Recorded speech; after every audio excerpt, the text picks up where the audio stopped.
एक दफा का जिक्र है कि घने जंगल के किनारे आबाद एक छोटे से गांव में आयशा नाम की एक छोटी सी लड़की रहती थी।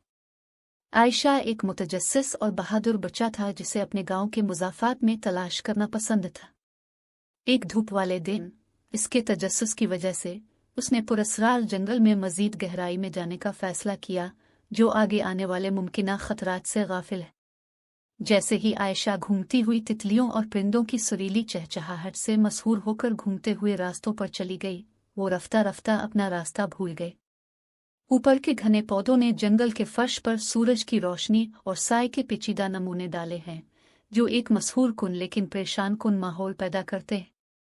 जैसे ही आयशा ने अपना सफ़र जारी रखा, इसे जल्द ही एहसास हो गया कि वो अकेली है और उसके चारों तरफ ऐसे बुलंद व बाला दरख्त हैं जो आसमान की तरफ लामुत्तनाही फैले हुए हैं। घबराहट शुरू हो गई और उसकी बेफिक्री की तलाश उसके घर वापसी का रास्ता तलाश करने की मायूस कुन कोशिश में बदल गई। इसी दौरान गांव वापस आकर आयशा की गैर मौजूदगी का पता चला। इसके परेशान वालिदैन ने गांव वालों को आगाह किया और खोई हुई बच्ची को तलाश करने के लिए जल्दी से एक सर्च पार्टी का एहतमाम किया गया। देहाती लालटीनों से लैस होकर और आयशा का नाम पुकारते हुए जंगल में चले गए। वापस जंगल के दिल में आयशा का खौफ बढ़ता गया जैसे जैसे साए गहरे होते गए और जंगल एक अनजान भूल भुलैया बन गया।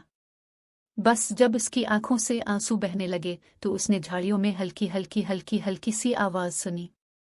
पहले तो हिचकिचाते हुए आयशा ने पौधों में झांककर जंगल की दोस्ताना मखलूक खरगोश, गुलहरी और यहाँ तक कि एक अक्लमंद बूढ़ा आलू भी दरियाफ्त किया।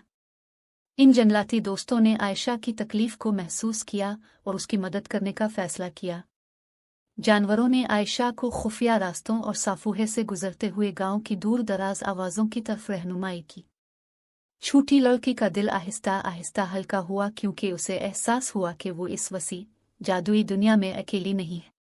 जैसे ही चांद तुलू हुआ, आसमान को चांदी के रंगों से पेंट कर रहा था, गांव की तलाशी पार्टी ने आयशा और उसके नए पाए जाने वाले जानवरों के साथियों को ठोकर मारी।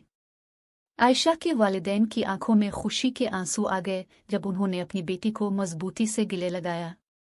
जंगल में आयशा की मुहिम जोई ने उसे तजस्सुस और एहतियात दोनों की अहमियत सिखा दी।